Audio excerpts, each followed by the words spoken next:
আসসালামু আলাইকুম ভিউয়ার্স, আপনারা যে খাটটি দেখতে পাচ্ছেন এটি মূলত সিমেন্টের খাট। এই ঘরে দুইটা সিমেন্টের খাট আছে।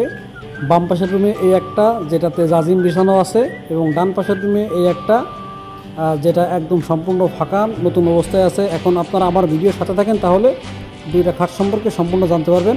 আমার ভিডিও ভালো লাগলে অবশ্যই চ্যানেলটি সাবস্ক্রাইব করবেন। দেখেন, প্রথমে বাম পাশের যে সিমেন্টের খাট এটি দেখাচ্ছি। এটি মূলত বক্স খাট এবং নকশা খাট। বক্স খাট হিসেবে ব্যবহার করা হবে এবং নকশা খাট হিসেবে ব্যবহার করা হবে। বক্স খাটের জন্য যে বিশেষত্ব সেটা তো ওটাতেই আছে। পাশাপাশি ডান পাশেরটা দেখেন, আপনার ডান পাশেরটা দেখলে ভালোভাবে বুঝবেন যে বক্স খাট দেখেন কত গভীর জায়গা দেওয়া আছে জাজিমের জন্য, তোষকের জন্য। যতটা আরামদায়ক হিসেবে ব্যবহার করার জন্য এই খাট তৈরি করা হয়েছে।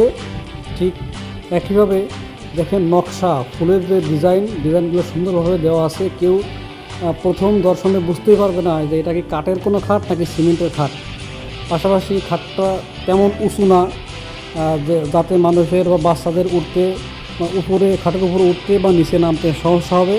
ওই দিক দিয়ে বিবেচনা করে খাটটা যথেষ্ট উঁচু নিচের দিক দিয়ে ঠিক আছে এবং নকশার দিক দিয়ে অসাধারণ হয়েছে। দেখেন কি মসৃণ কাজ, যে মিস্ত্রিগুলো এই সিমেন্টের কাজ করছে, খুলনা থেকে এসে কাজ করছে, খুব সুন্দরভাবে দক্ষ এবং সময় নিয়ে কাজ করছে। আস্তে ধীরে ধীরে কাজগুলো করছে। দেখেন ফুলের ডিজাইনটা কত সুন্দর করে করছে এবং এটার যে রঙটা করা হয়েছে, রঙটা হচ্ছে এক প্রকার প্লাস্টিকের রঙের মতো, মানে রঙ উঠবেই না বলতে গেলে।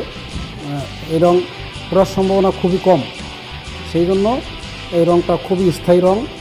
পাশাপাশি দেখেন বক্স খাট হিসাবে ব্যবহারের জন্য একদম বক্সের মতো বড় বক্স এবং খাটের সাইজটাও বেশ বড় সাইজের যে জাজিমগুলো ব্যবহার করা হয় আমাদের নর্মালি দৈনন্দিন জীবনে খাটের জন্য, এটাতে সেটা ব্যবহার করা যাবে। দেখেন এই পাশে জাজিম দেওয়া আছে। পাশাপাশি মানে জাস্ট বিছানাটা তৈরি করা হচ্ছে ভিডিও করার জন্য, একটু ঢেকে রাখা হয়েছে যে এটার উপর জাজিম দেওয়া আছে। কত সুন্দর দেখা যাচ্ছে, নকশাটাও দেখেন আপনারা কত সুন্দর দেখা যাচ্ছে।